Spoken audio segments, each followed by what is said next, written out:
All right. Greetings, family. This is We Charge Colonialism, and today we are blessed to have Dr. Jessica Gordon-Nembhard with us, who is the author of Collective Courage, A History of African American Cooperative Economic Thought and Practice, is a professor of community justice and social economic development in the Department of Africana Studies at John Jay College of the City University of New York City, CUNU, and in New York City, USA, where she is also director of the McNair Postgraduate Achievement Program. And hopefully I did you justice. I'm very thankful to have you here today, and hopefully I can be enlightened a little bit more with your blessing here. Thank you for having me. It's a pleasure to be here. Happy Africa Day. As part of the Women in Pan-Africanism today, yesterday, and tomorrow, I'd like to talk to you about my research on African American women in the cooperative movement and how we're charting collective futures. First, want to say thank you to the organizers of We Charge Colonialism. Thank you for inviting me, and thank you for creating this Africa Day program for 2021. I also want to acknowledge the original stewards of the land, wherever we are, and to acknowledge that we still suffer under colonialism and we still need control over our lands. I also want to acknowledge our ancestors and bring them into this room with us. Acknowledge those who are enslaved, those who continue to labor without just compensation, those who have been resistors and warriors throughout. I also want to recognize the struggles of all those combating anti-racism, anti-Blackness and racism, patriarchy, police brutality. I especially want to remember that today that the day that I'm recording this is actually the first anniversary of the murder of Breonna Taylor. And so we remember her and all the other fallen and acknowledge the movement for Black lives. I also want to honor Black women in the co-op movement. So Ella Jo Baker, Nannie Helen Burroughs, Helena Wilson, Estelle Witherspoon, Fannie Lou Hamer, Peggy Armstrong. From the Federation of Southern Cooperatives, there's Melba Smith, Shirley Sherrod, Shirley Blakely, Alice Paris, Carol P. Zippert, and then Linda Leaks and Adjua Nzinga Ifateo, just to name a few. I'm sure you can all name others wherever you are. And here's some pictures to remind us of our warrior women and the women who just fought to make sure we all had prosperity and equality. Sorry, that was Fannie Lou Hamer. Here's Ella Jo Baker, Freedom Quilting Bee, the original Freedom Quilting Bee group, and then the Ujima Collective in Pittsburgh, to name a few again. So I'll open with a quote from Helena Wilson, who was president of the International Ladies Auxiliary to the Brotherhood of Sleeping Car Porters. The Brotherhood, I think most people know, was the first recognized independent Black trade union in the United States. And the Ladies Auxiliary was a support group of mostly the housewives and other related women to the union.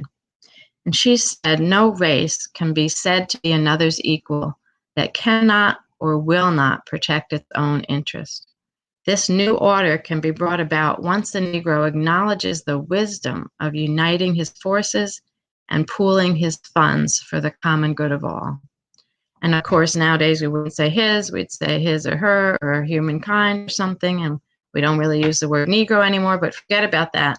And let's think about the wisdom of uniting our forces and pooling our funds for the common good of all. And that common good of all is what I think our vision is, and where I want us to think about where we're moving toward and how Black women's leadership has shown us that we can get there and shows us mechanisms for how to get there. So what is the vision? The vision is a Pan-African solidarity cooperative commonwealth with interlocking local solidarity economies.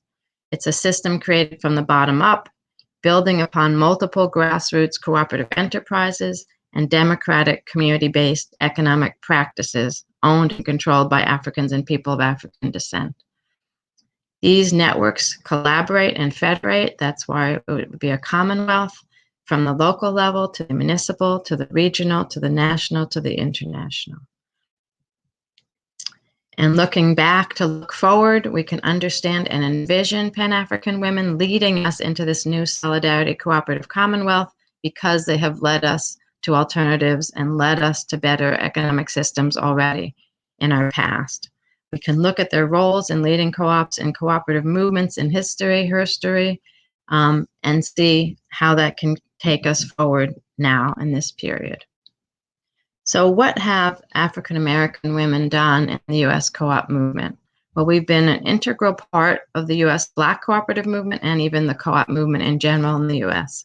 Similar to our roles in the Black church, mutual aid societies, and the civil rights movements around the world, we've often been the ones organizing and managing in the background, doing much of the scud work without the glory or formal recognition.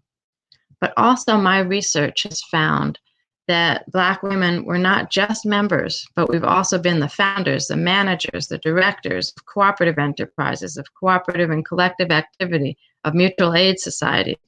For hundreds of years, we've been doing this.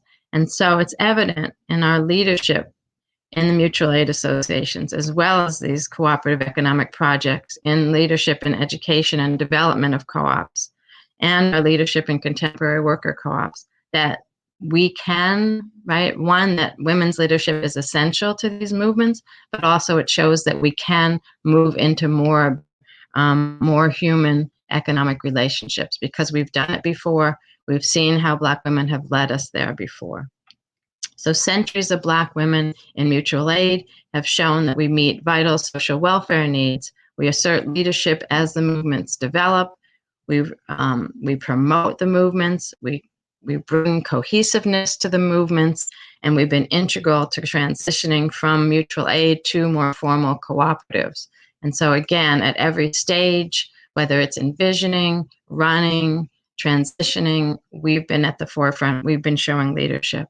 And so I want to give you some examples of that to help inspire, motivate, and show the way that we can still do this. We can continue to do this. So first, the Combahee River Colony. During the Civil War in the U.S., 1860s, Harriet Tubman was part of the liberation of eastern South Carolina. She was a Union Army scout, and they scouted up the Combahee River in the Gullah Geechee communities. And what they did was they burned the plantations, ran off the plantation owners, and liberated that area. About 700 African Americans were freed from that effort. Well, interesting thing happened with that freedom. Most of the men, especially the able-bodied men, joined the Union to fight against the Confederacy and to keep the fight going. The women who were left behind were engaged in transformative economic relations. One day they had been enslaved, and the next day they were free. The masters were gone. They were left with massive plantations, and the men were gone. They took it upon themselves to take over the abandoned plantations and farm, make handicrafts, do it all as a collective, non-hierarchical relationships of economic activity. They refused to work for any whites. They took care of their own, remained independent through the rest of the Civil War. And so a shining example of what women can do, kind of phoenix out of the ashes, but also how women can immediately envision a better kinds of economic relationships and then make them happen. Fast forward 1932, the Women's Guild of the Consumers Cooperative Trading Company in Gary, Indiana, is another example of how the combination of women leading in education and then through education and study groups, leading in the motivation and continuation of cooperative projects. So in Gary, they had women and men organize the Consumers Cooperative Trading Company that created 2 grocery stores, a gas station, and a credit union. But they had some issues going forward, and it was the Women's Guild that had developed out of the study group that kept things going, kept motivating people, kept educating people, kept bringing in new people, kept the organization going so that it lasted for 5 or 6 years with that whole system of co-ops. And so again, here's another example of starting with an education program, moving into actual co-op ownership, but also women being the ones to reinvigorate and keep the project going with their own energy, with their time, and with their management skills. Ella Baker in the 1930s also actually started her career in the Young Negroes Cooperative League. Most people know Ella Jo Baker because of her work with SNCC in the late 50s and early 60s and her advising of Black youth activism. But she really started out as a youth activist herself as the director of the Young Negroes Cooperative League in the 1930s. She was a co-op advocate and co-op educator.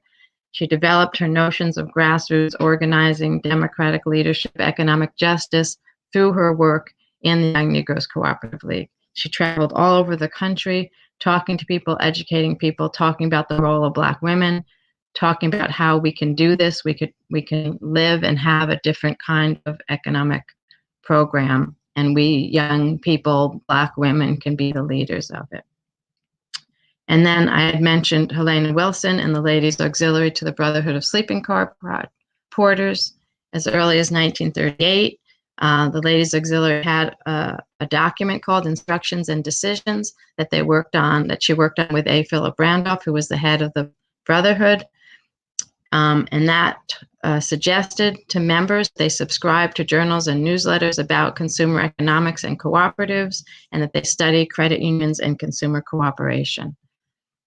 She was able to, she and the auxiliary politicized the spending habits of all union women, raised members' living standards by providing advice on better buymanship and other consumer issues. They promoted buying Black, but they also believed that we need to keep good union wages circulating in the community, and the best way to do that was through cooperatives. Wilson continuously promoted consumer cooperation by having people study it, attend co-op meetings and conferences, and helping to establish co-ops among Brotherhood members. And so again, this notion of connecting, right, what we're already doing in labor with how we're spending our money, where we're choosing to spend it, how we're consuming, and then making sure to recirculate in the Black community so that everything we do is helping others. Freedom Quilting Bee, and I've just got two more examples, in 1960s was a founding member of the new Regional Federation of Southern Cooperatives Land Assistance Fund. They were a sewing cooperative that started in 1967 by sharecropping women. They sold their quilts to make extra income. This quilt selling enabled them to buy 23 acres of land. They built the sewing factory and provided other services to the community, like a child care center, after-school programs, summer reading programs. So again, you see women's art, right? Shared art, making quilts together, then led them to extra income, helped them to get out of the persistent debt and poverty of sharecropping, got them into their own sewing factory. Then they needed childcare and other child support, so they did that too for the whole community. The land ownership not only enabled them to have their own factory, but also it helped them to help other sharecroppers. This was a time during the Civil Rights Movement where sharecroppers were being evicted from their properties for registering to vote. And so they actually were able to help some of the sharecroppers either lease from them or they sold some of their acres so the sharecroppers could start over on their own land and not be so exploited and continue their political activities. So that economic independence of the co-op allowed them to also help the community and help to further the political rights. At its height, with 150 members, it was the largest employer in its town.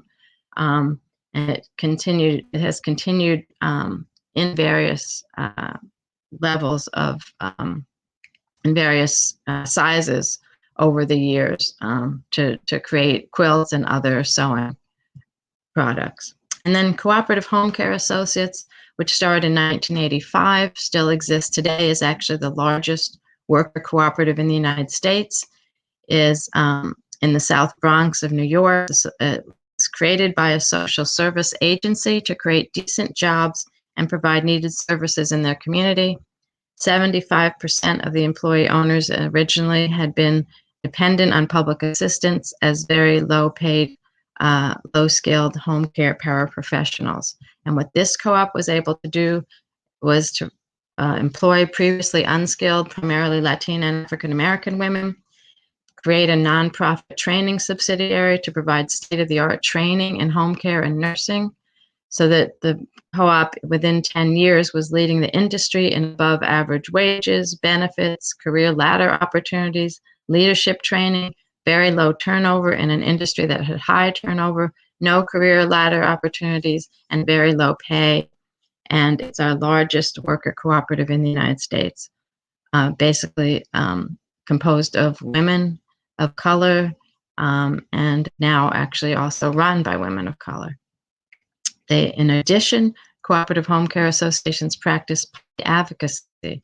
So they also did city and state level advocacy to increase Medicare allocations so that would increase wages so that their living wages would be competitive. They also got Medicare allocations for home care for the disabled and established a subsidiary specifically specializing in disabilities home care. So again, looking at what the issues are, advocating on the policy and political side, but creating economic democracy, economic justice, and competitive living wages for low-skilled people. So what does this all mean? That Black women have been leaders in the worker co-op movement, especially. Currently, sorry, not especially, because a lot of the leadership has been in consumer cooperation, but more recently in the 21st century, Black women have been leaders in the co-op, worker co-op development movement. Some of the co-op businesses have been emerging in health, home care, child care, home cleaning. I think I forgot to add there, catering, food services, right?